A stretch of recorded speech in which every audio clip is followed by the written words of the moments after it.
असं वाटतं की ते या ठिकाणी करावं.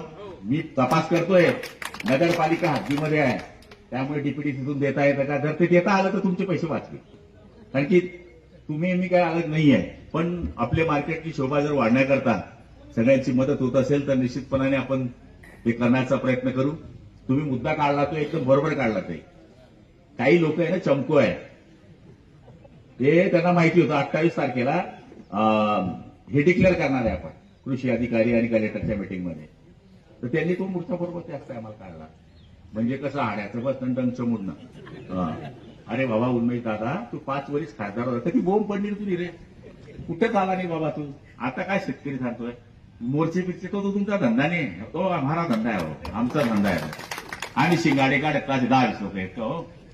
बच्चू भाऊ म्हणले की गुलाबराव पाटलाच्या घरी मोर्चाकडे तू येणार काका, पाहिजे इथं देख तू ही जाव एक सगळा गावमा.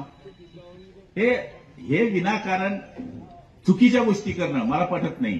माझं म्हणणं कसं आहे की शेवटची आमची फायनल मिटिंग झाली आहे, किती मंडळ झालेले हे आम्हाला माहित आहे, पण विनाकारण क्रेडिट घ्यायचं. आमचे खासदार निष्क्रिय आहे, आमचे मंत्री निष्क्रिय आहे, आमचे आमदार निष्क्रिय आहे, अशा पद्धतीने वल्गना करायची.